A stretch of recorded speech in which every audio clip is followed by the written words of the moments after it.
It's like, where is the mic? Where is the mic? At one point she yelled, give me a f***ing mic, and they didn't give it to her. Hi everybody.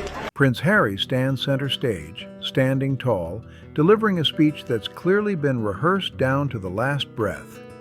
His voice is steady, his posture locked in, every word measured. The room is formal, quiet, almost stiff. Every eye is on him, every ear tuned in, the kind of silence that demands respect. And then, boom, the mood snaps. Out of nowhere, Meghan Markle walks onto the stage. No introduction, no cue, no signal from the organizers, just a bold step forward that freezes the entire room. And there's this guy with the purple jacket is trying to block her from going on stage. You can feel the tension spike as people glance at each other, wondering if this is actually happening. Harry stiffens instantly. He turns his head just enough to acknowledge her presence, but this time, no pause, no handoff, no mic exchange. He keeps talking. The microphone stays firmly in his grip, and the message is loud without a single word being said. The crowd doesn't clap. They don't react. They don't even fake it. Just cold, heavy silence hanging in the air like a warning shot. This isn't the moment Meghan expected. Not even close. Because for years the pattern was clear. Harry steps back, Meghan steps forward. He creates space, she takes the spotlight. That's how it always went, or at least how it looked. And she goes around him, she even ignores him. She ignores the guy. People were used to that rhythm, that balance, if you can even call it that, but not tonight. Tonight flips the script completely. No smiles, no polite nods, no applause to smooth things over, just stillness so sharp you could feel it in your chest. And here's the real twist. What happened on that stage wasn't the end, it was the spark. Because once Meghan walked off, the fallout followed fast. Whispers backstage, side-eye from insiders, media moves already being plotted before the lights even cooled down. Sources say the tension didn't disappear when the curtains closed. It multiplied. Phones buzzing, stories lining up, quiet humiliation turning into something way messier behind closed doors. So the big question stays hanging in the air. Was Harry refusing to hand over the mic a signal? A line in the sand? The first real sign he's done playing the same role? Drop your thoughts below, because this moment wasn't just awkward. It looked like a crack spreading right through a carefully built image. But the room didn't gasp in admiration. It locked up in confusion. Instead of cheers, everything froze. For a split second, even Harry looked caught off guard, his eyes narrowing just enough to show he knew something was off. Harry came from this very busy world of the royal family with lots to do. Even in his spare time, he could play polo and do whatever he wanted. He sat in Montecito, twiddling his thumbs, thinking, what do I do next? What is my role? Where is my work? That's when Meghan placed her hand on his back. A familiar move, a silent signal that had worked every single time before. In past appearances, that gesture meant one thing. Harry steps aside. Meghan takes the mic. Automatic, no hesitation, but not this time. Harry's grip tightened, his shoulders squared up. Instead of yielding, he kept talking. He didn't flinch, didn't pause, didn't acknowledge the signal at all. That tiny refusal, blink and you'd miss it, hit like a lightning strike for anyone paying close attention. This wasn't just defiance, it was a shift. Right there, under the cameras, under the lights, in front of everyone. The energy in the room flipped instantly. What should have been a smooth, united moment suddenly felt uncomfortable, like watching a disagreement play out in public without a single word being spoken. Meghan forced a smile. Not relaxed, not natural, tight. Her hand lingered just long enough to show she wasn't ready to step back yet. The message was clear, but Harry stayed locked in, eyes forward.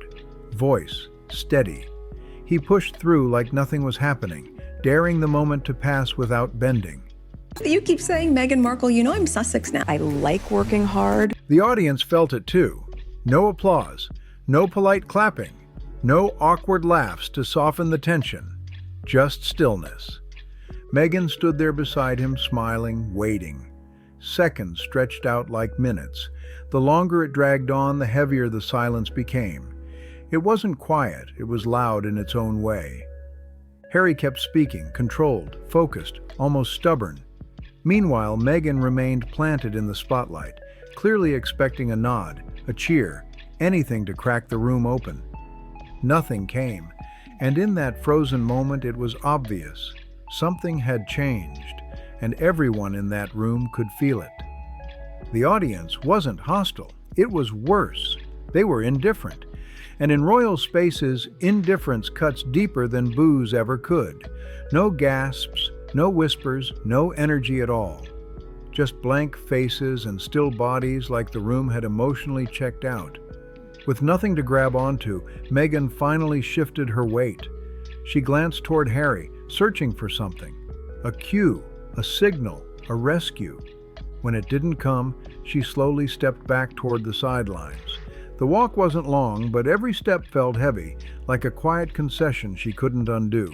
Harry and Meghan specifically told media at the time of Archie's birth that they didn't want to give him a title because they wanted him to live a life as normal as possible. Cut to Oprah Winfrey interview where Meghan sits down and accuses the palace of not giving her son a title because of his skin color. That was so damaging for the royal family at the time. But apparently for me, that doesn't matter. Observers later said the air turned ice cold. Not dramatic, not chaotic, just frozen.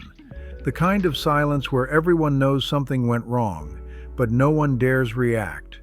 No one wanted to be the first to acknowledge it. And make no mistake, that exit wasn't planned. Everyone in the room knew it. But the silence didn't end there. It followed them straight into the next day. By morning, the awkward moment had practically vanished from mainstream coverage. Major outlets skipped the raw footage completely. Instead, glossy still images flooded timelines. Meghan smiling confidently, Harry standing beside her, both looking perfectly aligned to anyone who didn't know better. To the casual viewer, nothing happened. No tension, no rejection. Just another polished appearance. The real moment? Carefully trimmed out. The discomfort? Erased. Reality rewritten with a clean edit and a soft filter. But social media didn't play along. Short clips started circulating, uncut, raw, impossible to ignore. See, there's Harry telling her to back off. You see his hand here, below his big face, pointing at her, telling her to stay back. Meghan stepping forward, the room freezing, Harry holding the mic and refusing to hand it over. These videos exploded across feeds, pulling millions of views in hours. The contrast was loud. Official outlets showed harmony. Online clips screamed discord.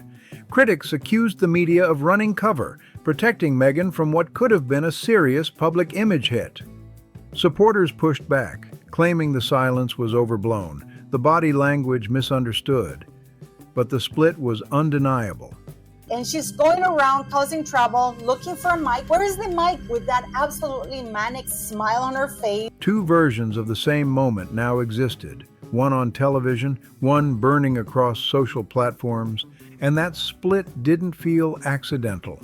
Royal coverage has always been controlled, but this time it didn't just soften the story, it flipped it. That raised a bigger question nobody could ignore anymore. If this moment got rewritten, how many others never made it out at all? Because the deeper you look, the clearer it gets. This wasn't just about one speech. It was about control. Drop your take below, because what happened on that stage wasn't just awkward. It cracked open something much bigger, and people are finally starting to notice. For years, Harry was seen as the guy who always bent first. He stepped back, cleared space, and let Meghan take the spotlight every time. This guy right behind Harry, the same guy that rejected to give her the mic last year, is looking at her and he doesn't care. That was the image, loyal, protective, almost invisible beside her shine. But in that one moment on stage, he drew a line in front of thousands, and it signaled something way bigger than nerves. That refusal wasn't random. It hinted at resistance, a shift, not just in their marriage, but in how the world is starting to see them.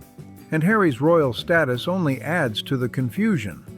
Officially, he's been stripped of duties and titles. Yet, at certain international events, he's still introduced as Prince Harry, spoken with the kind of respect usually saved for working royals. That mixed messaging keeps everyone guessing. He's not fully in, not fully out, stuck in a strange middle ground. And with Meghan standing beside him, she starts to look less like a partner and more like someone forcing her way back into relevance. Insiders whisper this confusion isn't accidental. Buckingham Palace keeps Harry's role blurry on purpose. Recognition when it suits them, distance when it doesn't. That uncertainty keeps headlines alive and ensures the Sussex stay part of the conversation, whether they want to or not. That stage moment only exposed the tension further. Like, I curtsied as though I was like, "Pleasure to meet you, Your Majesty."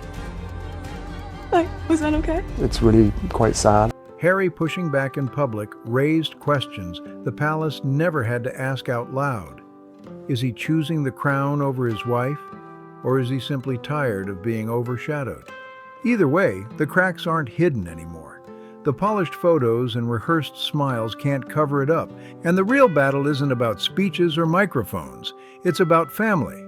Sources close to the couple say Harry desperately wants his children to experience parts of the life he grew up in. He's spoken openly about tradition, about legacy, about elite British education. He imagines his son walking halls he once knew, not just as school, but as heritage. To Harry, it's connection, to the past, to identity. But Meghan reportedly wants none of that. She prefers raising the children in California, far from royal rules and rigid expectations. Insiders are revealing to me the true story of how Meghan Markle failed. The disagreement doesn't stop at geography either. Insiders claim conversations about British schooling get shut down fast unless, as one source put it, appropriate concessions are made. Security, finances, control. To some, it looks less like compromise and more like leverage, a quiet tug-of-war where power is negotiated behind closed doors. Friends describe Harry as increasingly frustrated, still loyal, but no longer silent, longing for ties to his past while feeling boxed in by firm refusals. Here's what I would say about that. I think it's very important to shift this idea that play the opposite and make sure you can be taken seriously. My point in all of this is that no matter what you look like, you should be taken seriously. The irony is heavy. Their children have become symbols in a larger struggle, tradition versus independence, loyalty versus rebellion. And while the public only saw a microphone moment, those close to the couple insist the real power struggle is happening far from the cameras. If Meghan's sudden move onto the stage was bold, what followed was brutal. Event organizers made a quiet but unmistakable shift. For the rest of the evening, Meghan wasn't front and center. She was guided to a side position, close enough to be seen, far enough to send a message. No announcement, no explanation. But the downgrade was obvious. Her role had changed. Again, I have to be careful what I say, but that I won't be able to show, my children my homeland. Observers noted the details instantly. The designer gown meant to command attention looked awkward under harsh lights. Social media pointed out the stiff smile, the tight expression, the energy that just wasn't landing. Nothing was said, but everything was seen. While Harry moved comfortably through the room, shaking hands and chatting with guests, Meghan stayed seated. She clapped at the right moments, smiled on cue, but rarely engaged with anyone around her. Now, Harry has full control of the mic. When Meghan walked on stage, she could have said, "Oh, here's my wife," and hand over the microphone. Did he do it? No. For someone used to commanding attention, the silence from the crowd and the cool distance from organizers landed like a quiet humiliation. Critics noticed everything: the forced laughter, the stiff posture, Even the way her jewelry caught the camera felt more like an echo of past glamour than real influence. Supporters tried to brush it off as an innocent oversight, but people in the room knew better. This wasn't random. The shift was subtle, but brutal. For the first time, Meghan wasn't just overlooked, she was sidelined. I truly believe that when he met Meghan, she whispered into his ear, a 36-year-old mature woman whispered into his ear, "Harry, you and I could change the world." And as the night dragged on, it became clear the audience had zero interest in helping her reclaim control. But while Meghan absorbed the sting, the palace played a completely different game. Within hours, contradictory headlines started rolling out. Some outlets framed Harry as a respected prince, treated with the same formality he once received in the UK. Others doubled down on the image of a man cut off, stripped of status, and removed from royal privilege. That contradiction wasn't sloppy reporting, it was strategy. By keeping Harry's role unclear, the palace guarantees speculation. Every appearance becomes a guessing game. Will he be honored or ignored, recognized or brushed aside? That uncertainty fuels debate, sells headlines, and keeps the Sussex locked into the royal conversation whether they want it or not. It is absolutely disgusting, this woman, in my very humble opinion, and that people are still not getting it. It's beyond the pale. And Meghan's presence only complicates it further. She draws attention, clicks, and global interest. But her polarizing image makes every moment headline-worthy. Critics argue the palace learned from past missteps. Instead of pushing the Sussex away completely, they've chosen to keep them hovering at the edge, visible enough to matter, distant enough to hold no real power. It's a familiar tactic, not fully inside the fold, but never fully cut loose. For Meghan, this blurred status is a nightmare. Every appearance gets dissected, every rumor amplified. Nothing is stable. For Harry, it's a different kind of trap, neither free from his past nor fully embraced by it. Together, they're stuck in a cycle where the institution and the media profit off the tension while their public image erodes piece by piece. And if that wasn't damaging enough, the fallout from that stage moment pushed their already fragile dynamic into dangerous territory. What started as a routine speech turned into a public turning point. Meghan stepping onto that stage wasn't just unexpected, it was revealing. The silence of the crowd, Harry's refusal to hand over the microphone, the way the media smoothed it all over afterward. Every detail exposed cracks that were never meant to be seen. If things get this tense with cameras rolling, imagine what's happening behind closed doors. And this story isn't finished, not even close. If you think this moment was intense, wait until you see what we uncovered next. A hidden family twist involving Meghan that reportedly left Harry completely stunned, and it connects directly to everything you just watched. Don't stop here. Click the next video and watch the full breakdown. You've been watching Star Spotlight, where the royals aren't just reported, they're exposed, because the crown always hides more than it shows.